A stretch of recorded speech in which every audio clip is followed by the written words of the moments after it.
So, I'm here to tell you about something that I have personally experienced, and that is being mentally ill. Right, Amy Mann? And when I was really suffering consequences of my illness, there's no way I could have paid for a house, And luckily, I had an ex-husband who paid my rent. But then as I got out of that and his alimony stopped, I realized there's no housing for mentally ill people. So I want to say something that's when you become diagnosed, usually it's in your early 20s, late teens, early 20s. And the way the Social Security system works is that you have to put points in to get money. And almost every mentally ill person doesn't have that many points because it strikes us so young.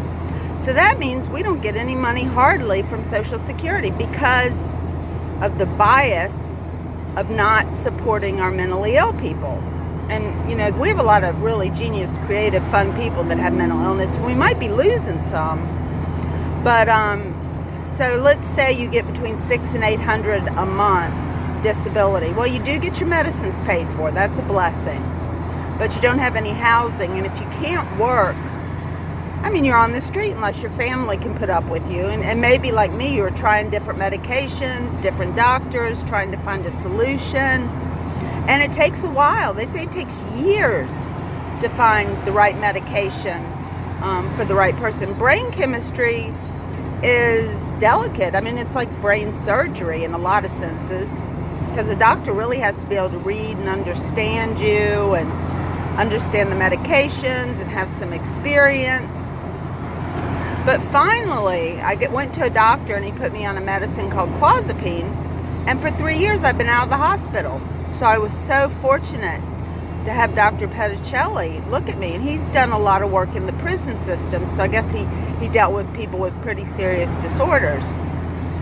But what I'm really, really not happy about is the way the government has it, that you can only work and make $1,300 a month part-time, or they take away your disability and your medication and all that kind of stuff.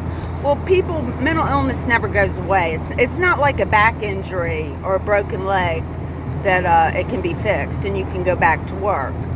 And some people like me, I can do part-time work, but full-time is just probably not. I can't be really relied on for full-time work, and because I do have symptoms. The pill is not magic. You still suffer symptoms. It's just like for me, I've been out of the hospital. So if you can only make, let's say, $1,200 after taxes and $800, that puts you at the most you can make is $2,000 a month. That's not enough to qualify for an apartment. So these people, they're working part-time. And they can only work a certain hours, like for me it's 20 hours a week, and I could easily handle 30.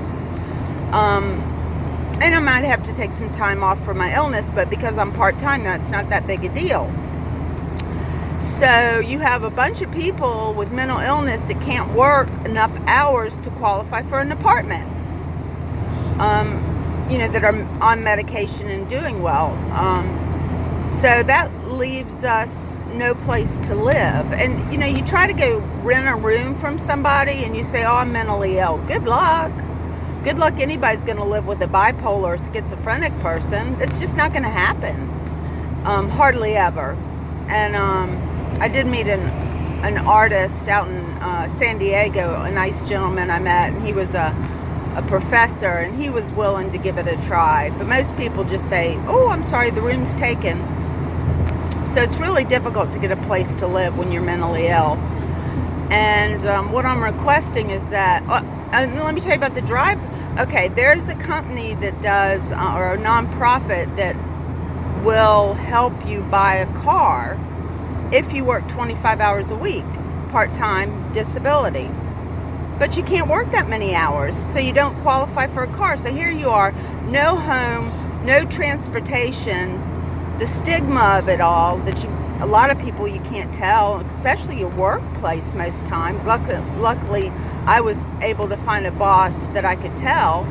I can't take my service dogs there, but they were okay with giving me a try. And so I think that law needs to be changed in Social Security. I need people to be able to work enough hours that they qualify to get a 1-bedroom or an efficiency apartment while they've got the medication that's helping them enough that they can work. That's not asking for money from the taxpayer or the government. That's just using our own ingenuity as an artist or as a mentally ill person to try to take care of yourself. And right now the government is preventing that, Deeds. The government's preventing that. It's not the people. And the thing is when you're it's a hard time standing up for yourself, being mentally ill. So I have contacted NAMI and they won't do it. They won't stand up and say, Kathy Harkey, she won't do it.